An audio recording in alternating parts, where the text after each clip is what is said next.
누가복음 마지막 시간입니다. 함께 읽어볼 말씀은 32절에서부터 35절 말씀입니다. 같이 읽어봅니다. 그들은 서로 말하였다. 길에서 그분이 우리에게 말씀하시고 성경을 풀이하여 주실 때에 우리의 마음이 우리 속에서 뜨거워지지 않았습니까? 그들이 곧바로 일어나서 예루살렘에 돌아와서 보니 11 제자와 또 그들과 함께 있던 사람들이 모여 있었고 모두들 주님께서 확실히 살아나시고 시몬에게 나타나셨다 하고 말하고 있었다. 그래서 그 두 사람도 길에서 겪은 일과 빵을 떼실 때에 비로소 그를 알아보게 된 일을 이야기하였다. 아멘. 우리 지난 시간에 이어서 부활 사건을 생각할 때 부활의 은혜를 받으려면 하나님 말씀과 그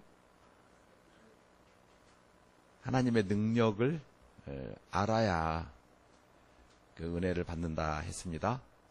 그래서 하나님 말씀은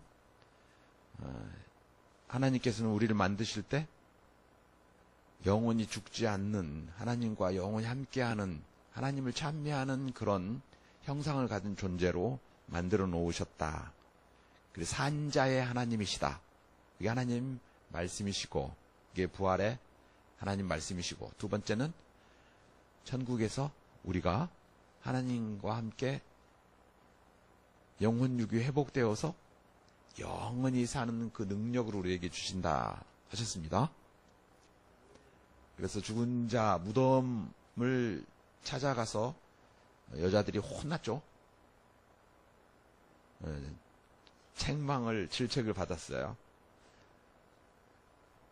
왜 사신 하나님을 죽은 자들이 묻혀있는 무덤에서 찾느냐 그러면서 질책을 받았습니다. 그럴 때 천사가 말하기를 기억하여라. 주님 말씀을 기억하라. 그래서 회상을 하니까 그게 주님께서 말씀하신 게 생각이 났죠. 그래서 하나님 말씀 공부해야 한다 했습니다. 그때 가장 중요한 생각이 바로 이거였습니다. 어떤 이야기입니까? 복음이었죠. 예수님께서는 복음을 통하여 복을 받게 하려고 육신으로 우리에게 오셔서 당신이 하나님이시라는 것을 보여주기 위해서 사역을 하실 때 고쳐주시고 가르쳐주시고 선포하신다 했습니다. 그 내용이 쭉 나올 때 3번에 걸쳐서 이렇게 하나님 하실 일을 가르치시고 또 선포하실 때 그게 다른 게 아니라 이 복음이었죠? 네, 복음. 그리고 이걸 예루살렘에 들어가셔서 실행을 하신다 했죠. 그래서 예루살렘을 들어가십니다. 그러면서 영원한 삶을 살기 위해서는 어떻게 되어야 되는가, 그걸 준비하는 삶을 어떻게 살아야 되는가 쭉 이야기해 주시고 언제나 복음에 비추어서 자기가 살아가야 된다. 그런 교육을 쭉 해주셨습니다. 그리고 예수님께서 직접 십자가상에서 그 언약을 체결하시죠. 그 언약이 바로 에레미야서 31장 31절에서 말씀하신 새 언약이고 그게 십자가상에서 실제 세우신 십자가 언약이고 우리는 그걸 복음이다 이야기하고 새 언약이라 이야기하면서 시온산 언약이라 이야기합니다. 아멘. 네, 이렇게 이야기하시고 결론을 이제 내리셔야 되죠. 그걸 믿는 사람들에게 어떤 은혜가 계속될지를 말씀해 주십니다. 아멘. 여러분 믿으시죠? 그러면 오늘 이야기는 엠마오로 가는 그 길에서 만났던 그 글로바 가족 이야기가 아니고 물론 거기도 포함되죠. 그리고 예수님께서 제자들을 불러 모을 때 제자들 앞에 나타나시죠. 그때 받은 은혜의 그 시간도 되기도 하고 이렇게 그것을 믿고 교회 와서 하나님께 예배드리는 여러분에게도 드리는, 부탁하는 일인데요. 그게 바로 성령 받은 사람들이 해야 될 일을 그대로 이야기해 주십니다. 그게 바로 누가복음의 결론입니다. 사복음서의 결론입니다. 마지막 부탁이 바로 결론이죠. 그럼 결론은 쉽게 말해서 오늘 설교 제목이 뭐죠? 예수님을 알게 된 일을 이야기하는 겁니다. 그래서 여러분은 복음에 대해서 무엇인지를 정확히 알고 계시죠? 복음은 예수님이 오셔서 죽으시고 부활하시고 승천하시고 다시 오신다. 이걸 알게 하셨죠? 여러분이 알려고 해서 아는 게 아니라 믿는 자에게 은혜로 알게 하셔서 목적이 있습니다. 예수님 다시 오실 때까지 이걸 전하면서 살아. 이게 부탁입니다. 그래서 오늘은 그 마무리를 하면서 저도 누가복음 마무리하고 언제 다시 누가복음 다시 봐야 될지 대회에서는 아마 누가복음을 보지 않을 텐데 마무리를 여러분과 할 겁니다. 그런데 오늘 중요한 걸 한번 살펴봐야 돼요. 여러분이 신앙생활 할 때 내가 성령 받은 성도인가 아닌가 많이 의심했죠? 의심 안 했습니까? 진짜 성령 받았나? 성령 안 받으면 부활도 못 한다는데 진짜 성령 받았나? 이거 고민해 보셨죠? 해보셨죠?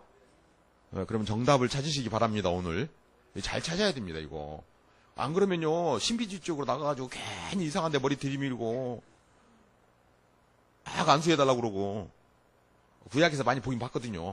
막 머리 들이밀고 아니 골방에 들어가가지고 아니 막 뛰고 손 들고 막 또 웃으신 분들은 좀 옛날에 그런 적이 있어서 부끄러워서 그러시는 것 같은데 한번 돌아와 보시기 바랍니다. 진짜 내가 근데 또 이걸 전혀 의심하지 않았다면 또 그것도 더 문제야. 진짜입니다. 이것도. 그래서 제가 여기 적어놨어요. 성경에 기초해서 내가 성령 받았는가 안 받았는가를 확인하는 방법. 그래서 이게 성경에서 이야기하는 왜냐하면요 이게 이 문제를 가지고 많이 고민한 초대교회 사람들이 있었거든. 그 성경이 그대로 기록해놨어요. 그래서 우리는 그거 보면서 나는 여기에 소환되는가? 나는 여기에 포함되는가? 이걸 잘 봐야 되거든요. 가장 정답은 어디에 있냐면 물론 바울 서신서에도 맞고 다 맞아요. 그런데 가장 정답은 어디에 있냐면 예수님께서 하신 그걸 그대로 역사 속에서 사건 속에서 진리로 그대로 굳혀 있는 것을 보면 되거든요. 그래서 제가 이렇게 적어놨습니다. 그래서 성령 받았는가 안 받았는가 여러분이 아마 교회 나오면서 성령 받아야 된다는 것을 알면서 처음 아는 게 바로 이거였을 겁니다. 내가 은사가 있냐 없냐 이거 선물이거든요. 근데 선물 받았냐 안 받았냐. 근데 여러분 가족이 살 때 자녀들이 있을 때 선물 주는 사람 있고 받는 사람 있는 거죠? 누가 줘요? 그렇으면 중요하게 잘 봐야 됩니다. 누가 줘요? 하나님께서만 성령 이 은사를 주거든요. 근데 다른 게 줄 수가 있어요. 근데 하도 막 갈망을 하고 막 갈증을 하고 막 몸부림치니까 애나 받아라 하고 줘버리는 게 또 있어요. 그거 잘 구별할 줄 알아야 돼요. 그게 고린도전서에 나옵니다. 그래서 자기들은 받았다는데 하나님 준 적이 없어. 그 보면 알 수 있어요. 그게 자기가 만들어낸 은사인지 진짜 만들어내요. 그 진짜 많이 만들어냅니다. 그런 사람 많이 봤어 나도 진짜. 어떻게 만드냐면요. 춤을 잘 추니까 교회 나오면서 무용학과 출신이야. 제가 월십 댄스 한다고 목사님 쫓아내고 막 난리치면서 춤을 추고 난리야. 제일 처음에는 그냥 경건하게 한 줄 알았더니 나중에 보는 사람이 막 눈을 가리고 싶을 정도로 이상한 행동은 덕이 안 되는 거죠. 그거 잘 구분할 줄 아니 그건 한 예고요. 너무나 많습니다. 자기가 스스로 자기가 은사를 받았고 그 은사가 진짜 하나님이 줬다고 하면 사기치는 경우가 많다니까요. 그 기도 함부로 가면 안 되는 이유가 거기에요. 감정이 앞세워가지고 그걸 자기가 받은 자기 은사를 갖고 자기 은사가 아니야. 그건 자기 재능이야. 아니, 재능이 있을 수 있습니다. 재능이 진짜 은사인 줄을 착각시킬 수 있어요. 그럴 수 있습니다. 근데 고린도전서 보면 있잖아요. 그게 그 우상 앞에서 했던 지지리 부지리 하는 뭐 이상한 것들이 있었어요. 그걸 교회에 싹 들어가지고 나중에는 그것이 성령이 준 것처럼 그런 것들이 너무 많이 나타났어요.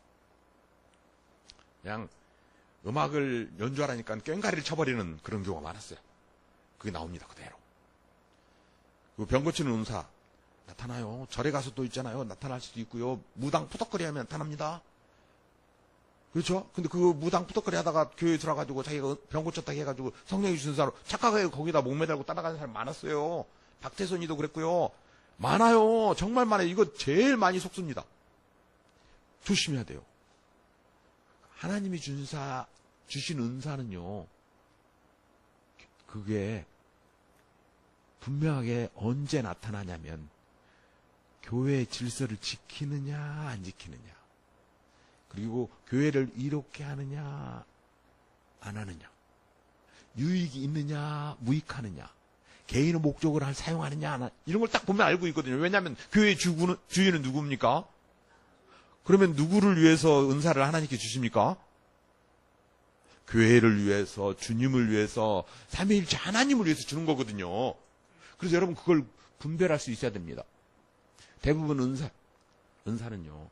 교회에 충성심이 앞선 사람들에게 하나님께서 선물로 줍니다. 왜?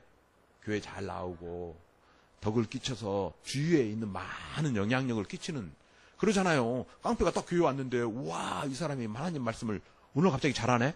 그러면 깡패 집단 내에서 어찌 됐겠습니까? 쟤 나랑 같이 주먹 쓰던 애인데 오늘 갑자기 하나님 말씀 보더니 하나님 말씀을 막 전하고 다니네? 그러면 누구를 전도하는 거예요? 깡패들에게 예수님을 전하는 거잖아요. 초창기에 많았어요, 진짜. 우리나라 주변에 막 일제시대 때 깡패들이 득실득실하고 동네에 위협을 주는데 얘네들이 변화돼가지고 저도 봤어요, 그런 사람. 정말. 그래서 여러분 그 초대교회에서 보면 우리나라 초대교회에서 보면 깡패들이 변화돼가지고 그 능력을 떨친 이름도 권능이라는 그 이름 고쳤어요, 이름이 나중에. 그런 사람이 있어요, 역사 속에서. 근데 정말 그 사람은 정말 주님이 주신 권세, 그 은사로 말씀 전하면서 초대교회에, 아니 우리나라 초대교회에 엄청난 영향력을 끼치고요. 교회가 엄청 많아집니다. 깡패들이 감히 덤비지를 못했어요. 그러니 뭐 목사들이 생각하면 비리비리하고 저도 봐서 비리비리해가지고 한 대 치면 날아가게 생겼는데 그런 사람이 딱 와서 교회를 딱 지키면 교회에 얼마나 덕이 되겠습니까? 깡패들은 절대 못 오죠. 많지는 않습니다만 그런 사람들을 하나님께서 사용해서 그런 일들을 하기도 한다는 거예요. 우리하고는 상상할 수 없는 그런 건데요. 대부분 주님의 교회를 지킬 목적으로 그렇게 합니다. 그런다고 해서 성도 중에 말 안 듣는다고 와서 뒤 엎어버리면 안 돼요. 그런 목사님이 있어도 유도하는 그 목사님이 실제 하도 괴롭히니까 너 나와봐 해가지고 불러내가지고 한번 엎어버렸더니 나중에는 교회도 안 나오더래요. 근데 그 목사님 잘했겠어요, 사역? 나중에 그 교회에서 쫓겨났어요. 그러면 안 되거든요. 절대 그러면 안 됩니다. 주님을 위해서 사용하라는 은사는 교회의 덕이 되게 질서에 맞게 주님의 영광을 위해서 사용해야 됩니다. 그런데 성숙도가 낮은 사람들에게는 그게 나타나서 교회를 세우는데 일합니다. 그래서 베드로는요, 바울은 초창기에 그렇게 하게요. 베드로는 저 뒤에 가면 두 가지로만 딱 나눕니다. 정확하게. 어른은 어떤 거요? 가르침과 섬김, 은사를 두 가지로만 딱 나눕니다. 그리고요, 또 하나, 성령 받았는가 안 받았는가. 이 성령의 열매가 그 사람을 통하여 나타나는가 안 나타나는가. 그 교회에 그것이 나타나는가 안 나타나는가? 이걸 잘 살펴봐야 돼요. 그래서 오래된 교회, 오랫동안 흥왕한 교회, 그리고 성도들이 그 열매를 나타내는지 안 나타내는지 잘 보잖아요. 그렇죠? 그래서 교회는 경거망동하면 안 되고 언제나 기도하면서 서서히 하나님 은혜 안에서 열매를 맺어야 됩니다. 그럼 시간이 많이 걸린다는 거예요. 그래서 교회에 처음 온 사람이 와, 제 성령의 열매 있네 이렇게 말하면 안 됩니다. 지켜봐야 돼요. 오랫동안. 그래서 교회에서는 성도들을 이제 중책, 항존직이라고 그러죠. 장로님, 권사님, 집사님 세울 때 그걸 가급적이면 오랜 시간 지켜보면서 성령의 열매가 그에게 나타나는지 안 나타나는지를 살펴봅니다. 그게 여기 9가지가 있죠. 네. 다 외우고 계시죠, 여러분? 네, 다 외우고 계실 겁니다. 그런데 이건요, 또 중요한 게 있어요. 점차 처음부터 나타나지만 시간이 가면서 서서히 나타나지만 중요한 게 믿음이 들어가서 점차적으로 열매가 계속 나오면서 그것을 표출할 때 옆에 있는 사람이 지켜보고 자기가 평가하는 게 아니라 옆에 사람들이 평가하는 겁니다. 은사는 대부분 자기가 이렇게 딱 알 수 있잖아요. 그렇죠? 그런데 열매는 주위에 있는 사람들이 볼 수 있습니다. 그래서 오랜 시간 지켜보면 저 사람이 성령 받은 사람인지 아닌지를 정확히 알 수 있죠. 그래서 바울 사도는 디모데 전서에서도 그렇고 디도서에서도 그렇고 교회에 중요한 역할을 담당할 사람들을 오랜 시간 지켜보고 그런 사람들을 교회 중직자로 또 장로로서 감독으로 세우라 그렇게 말합니다. 베드로는요 이걸 또 단계별로 이렇게 딱 나눠버립니다. 그래서 여러분 알고 있죠? 믿음을 통해서 인격이 변화되어지고 인격이 변화되면 거기에 지식이 들어간다. 근데 그 지식이 바로 하나님이 주신 지식이지 세상께서 갖고 들어온 지식이 아닙니다. 그래서 가방끈이 길고 뭐 학위가 많고 그것이 해당 사항이 전혀 없습니다. 그것이 독이 될 수도 있습니다. 그래서 거기에 믿음과 덕과 지혜와 그 다음에 지식과 그 다음에 지식 다음에 지혜예요. 그게 다 다음에 나오는 게 인내와 절제와 그 다음에 가장 최고의 단계 8번째가 사랑이 들어간다. 이렇게 들어갑니다. 그래서 바울 사도가 이야기한 거하고 베드로 산 이야기 똑같아요. 열매는 그렇게 해서 나타나야 돼요. 열매. 자, 그건 시간이 가야 되겠죠? 이건 또 각사 성품마다 다르고요. 다 달라집니다. 그런데 제일 중요한 것, 이것보다도 더 중요한 것, 오늘 이야기하는 겁니다. 오늘. 이거 보면 자기가 구원 받았는지 안 받았는지, 성령 받은 일꾼인지 아닌지 정확히 알 수 있어요. 그게 오늘 본문 내용에 그대로 나타납니다. 엠마오로 가는 글로바 식구들이요. 다시 권면을 받고 예루살렘으로 돌아오죠. 돌아와서 왜 돌아오는 겁니까? 왜 돌아와요? 왜 돌아와요? 오늘 이게 여러분 이제 꼭 기억해야 될 성령님께서 하신 이야기입니다. 그분들은 예수가 주님인지를 알고 있었어요. 근데 자기 목적이 강했어요. 그랬죠? 그래서 부활하신 예수님을 보지 못했고 믿지 못했습니다. 근데 예수님께서 그의 마음을 열어주시고 성령께서 감동하심을 보여주죠. 그래서 그들에게 다시 돌아와서 주 안에 머물게 하는 권면을 하는 겁니다. 오늘 여러분 그걸 그대로 살펴봤습니다. 이게 요한이 그대로 이야기했어요. 성령님께서 하신 일. 성령님께서 하신다는 건 자기 안에 성령이 들어있으니까 그 일을 하는 거죠. 네, 이게 너무 간단한 일입니다. 성령님께서 우리 내주하면서 하시는 일. 우리 뭐할 사증 이렇게 외웠습니다. 사자성어 꼭 기억해야 됩니다.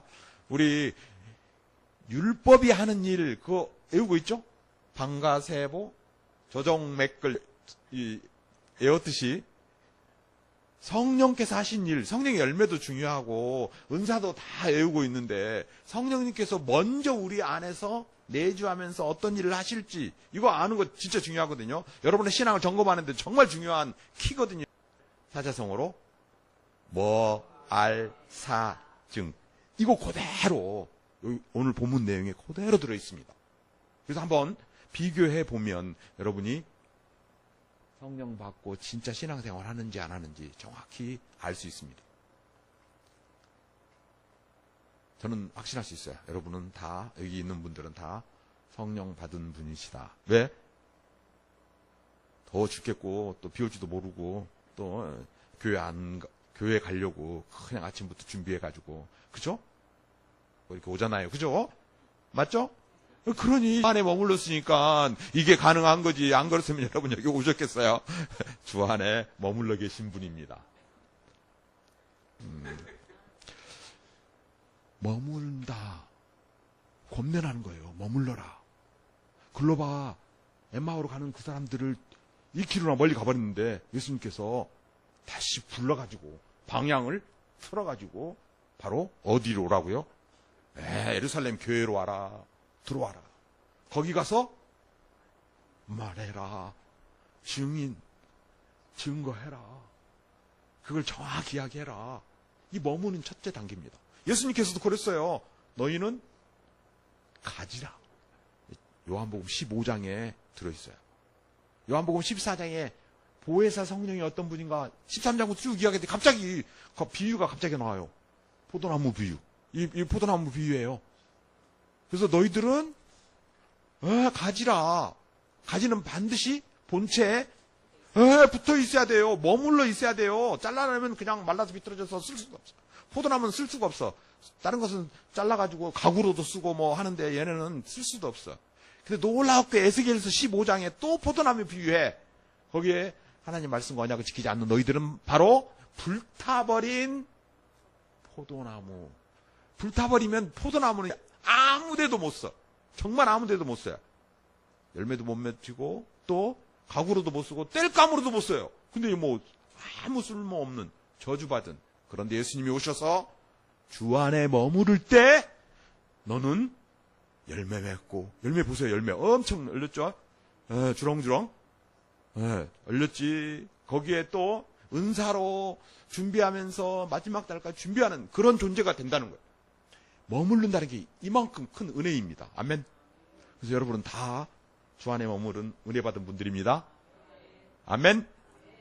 그리고 머물러서 교회 안에서 어떻게 해야 돼요? 주님을 더 잘 알아가야 되죠. 이 알게 한다는 거예요. 두 번째, 알게 한다. 그래서 하나님 말씀을 이제 알게 하고요. 세 번째는요. 우리는 하나님 형상이에요. 하나님 형상에 중요한 게 사랑입니다. 근데 그 사랑이 마귀편에 서는 바람에 깨져버린 거예요. 단절된 거예요. 단절된지도 몰라. 교회 안 오는 사람은. 예수님 안에 머물러 있지 않은 사람은 그걸 몰라요. 그게 문제예요. 진짜입니다. 죄의 문제가 그거야. 자기가 알고 있는 지식에만 머무르지 하나님 아는 지식 안에서 인격이 형성되지 않는 거예요. 자기 좋은 대로 사랑을 표현해.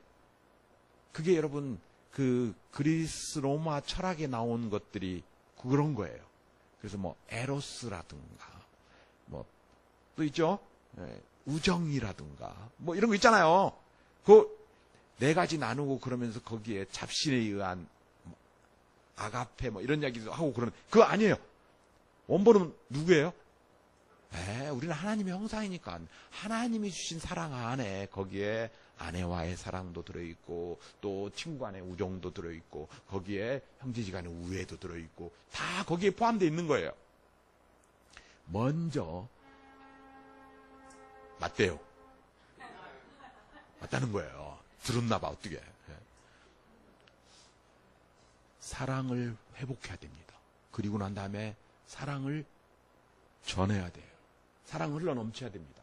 생명수가 흘러넘치듯 그렇죠. 성전 동문에서 사랑이 흘러넘쳐서 온 지구를, 우주를 덮으라는 그 사랑이 흘러넘쳐야 돼. 그리고 그 사랑을 전하는 일에 열심을 내야 돼요. 그게 바로 이 요한 1서 3장에서부터 5장까지 성령을 해석할 때 성령님께서 하신 일이 어떤 것인가를 구체적으로, 요한 1서가 어렵죠. 이야기를 하려고 하니까 어려워진 겁니다. 또 요한복음이 어렵죠. 성령에 대한 부분을 우리가 잘 모르니까 그 부분이 어려운 겁니다. 근데 누가복음엔 이걸 너무 쉽게 글로바 이야기를 통하여, 엠마오에서 불러낸 그 이야기를 통하여 우리에게 쉽게, 너무나 쉽게 알려줍니다. 그래서 여러분이 읽었던 그 엠마오로 가던 글로바 집안이 다시 예루살렘 교회로 복구합니다. 거기 가서 보니까 이미 또 성령님께서 다 일해 놓으셨어. 시몬도 만나고 또 제자들도 모여가지고 이런 이야기할 때 자기가 거기 가서 또 같이 이야기합니다. 그래서 교회가 이제 더 뜨거워지는 거죠. 더 뜨거워집니다. 그럴 때 예수님께서 나타나십니다. 왜 나타나십니까? 두 번째, 알게 하시려고. 뭘 알게 해요? 내가 진짜 부활했다니까 이걸 보여주셔야 되잖아. 의심 갖고 있는 도마에게는 확실히, 야, 만져봐서. 구멍이 뚫렸지? 이거 봐봐, 한번. 얼굴은 싹 변화된 모습이지만, 내가 일부러 이 상처, 이거 너 보여주려고 내가 딱 보관해놨다. 이거 보고 의심하지 말고 믿어라. 도마는요, 목사가 아니라 목수예요, 목수. 그래서 정확히 재보고, 정확히 만져보고, 정확히 해야 이게 이제 의심이 풀리는 그러니까 와서 보여준 거예요. 다 와서. 그럼 뭡니까 이게? 정확히 예수님의 정체, 그리고 그걸 보는 우리의 정체 다 알고 더 하나님의 그 계획을 더 잘 알게 하려고 해주는 거예요. 한번 볼까요? 시작. 그들 이런 이야기를 하고 있을 때 예수께서 몸소 그들 가운데에 들어서서 말씀하셨다. 너희에게 평화가 있어라. 그들은 놀라고 무서움에 사로잡혀서 유령을 보고 있는 줄로 생각하였다. 예수께서는 그들에게 말씀하셨다. 어찌하여 너희는 당황하느냐? 어찌하여 마음에 의심을 품느냐? 내 손과 내 발을 보아라. 바로 나다. 나를 만져보아라. 유령은 살과 뼈가 없지만 너희가 보다시피 나는 살과 뼈가 있다. 이렇게 말씀하시고 그는 손과 발을 그들에게 보이셨다. 복음에 대해서 정확히, 부활이 어떤 모습으로 부활되는지를 정확히 우리에게 알려주셔서 하나님의 형상을 가진 우리도 부활한다는 것을 알게 하십니다. 알게 하시는 목적은 우리가 바로 그 하나님의 피조물이라는 것도, 우리가 하나님 안에서 영원히 살아야 된다는 것을 알려주기 위해서 예수님께서 육신으로 오시기도 하시고 또 부활도 하시고 또 우리에게 그걸 나타나서 보여주시는 겁니다. 절대 의심하면 안 됩니다. 그러면서요, 세 번째는 사랑을 이야기해 주십니다. 하나님의 사랑 이야기, 성경이 러브레터거든요. 사실 하나님의 창세기부터 들어있는 러브레터거든요. 그걸요, 예수님께서 그대로 이야기해 주시고 풀어주십니다. 근데 그 순서가요, 한번 읽어볼까요, 먼저? 그들은 너무 기뻐서 아직도 믿지 못하고 놀라하고 있는데 예수께서 그들에게 말씀하셨다. 여기에 먹을 것이 조금 있느냐? 그래서 그들이 예수께 구운 물고기 한 도막을 드렸다. 예수께서 받아서 그들 앞에서 잡수셨다. 예수께서 그들에게 말씀하셨다. 내가 전에 너희와 함께 있을 때에 너희에게 말하기를 모세 율법과 애언서와 시편에 나를 두고 기록한 모든 일이 반드시 이루어져야 한다고 하였다. 아멘. 이게 그 히브리 성경이에요. 구약이라는 용어 쓰면 안 됩니다, 여러분. 절대 구약이라는 용어, 신약 이런 거 쓰면 안 돼요. 그러면 뭐 구약책 써주신 하나님 따로 있고 신약책 써주신 뭐 예수님 따로 있고 뭐 그렇게 하면 안 돼요. 성령님께서 감동 감화하심으로 많은 하나님의 일꾼들이 기록을 한 겁니다. 근데 내용이 똑같다라는 거야. 이게 기적이지. 그렇죠? 아니, 기적이 아니라 하나님께서 하신 일이죠. 그게 성경입니다. 근데 거기에 무슨 역자 들어가가지고 시간 개념을 집어넣으면 안 돼요. 하나님은 시간 개념을 우리에게 말해준 적이 없습니다.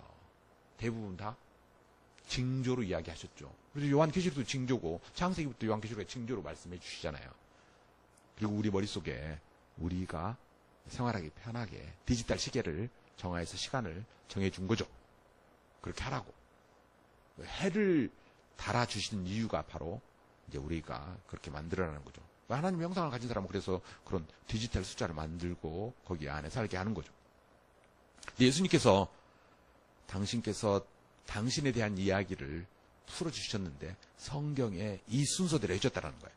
그 순서대로예요, 이게. 모세 율법, 그게 토라라는 모세 오경입니다.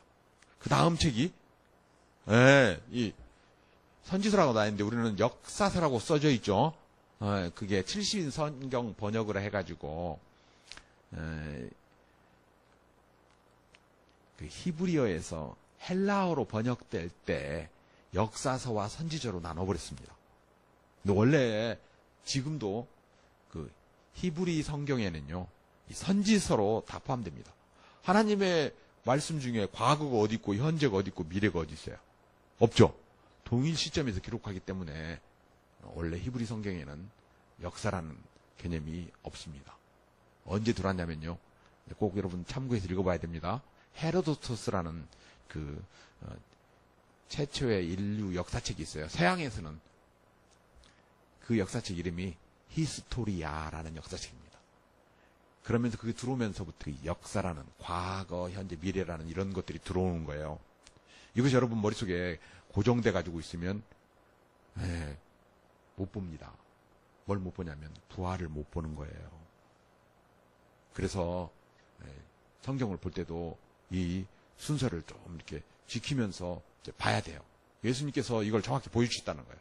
왜냐하면 이 책 목적이 바로 누구를 만나는 책? 이게 가정교사라는 겁니다. 예수님을 만나기 위해서 기록한 책이에요. 그러니까 언제든지 예수님을 만나야 된다 했죠. 구약에서 예수님을 만나야 되고, 그렇죠. 우리 여호수아부터 시작해가지고 쭉 나오는 그 선지서에서도 다 예수님을 만나야 되고, 하나님 말씀을 잘 보면서 공부를 예수님 중심으로 하다 보면 예수님을 정확히 알 수 있고, 그 지식을 통하여 우리에게 절제와 인내와 경건과 우애, 이 열매가 쭉 하면서 하나님의 사랑이 알게 되고 이루어지면서 하나님께 감사하는 찬양이 나오겠죠? 이 순서라는 거예요. 성문서라 하면 시편, 욥기 이거 쭉 해가지고 하나님을 알고 있는 사람들이 하나님을 찬양하는 책들이에요. 이걸 예수님께서 예전부터 당신이 사랑을 이루기 위해서, 하나님의 사랑을 이루기 위해서 오셨다, 이걸 이야기해 줬다라는 거예요. 근데 부활하신 예수님이 와서 딱 이야기해 주니까 제자들이 정신이 번쩍 들면서 하나님의 사랑이 완성됐구나, 예수님을 통하여 완성됐구나, 그걸 알게 된 거죠. 네, 이걸 알게 된 겁니다. 그래서 성경 공부 잘 열심히 해야 돼요. 반드시 예수님 중심으로 보고 예수님 말씀 안에서 성령이 기록한 그 말씀의 중요성을 깨닫고 그것을 계속 볼 때 정확하게 하나님의 사랑을 알게 되고 회복하게 되고 전하게 되는 겁니다. 그래서 그 다음에 이걸 자기에게 온 거죠. 그게 교회에 온 거죠. 그렇죠? 그럼 교회 왔으면 그걸 교회는 전해야 되죠. 그게 성령이 인도함 받는 겁니다. 자기 안에서 잠겨 있어서 그것만 알고 혼자 기뻐하는 거 아니라. 그래서 기독교인들은 말이 많아요.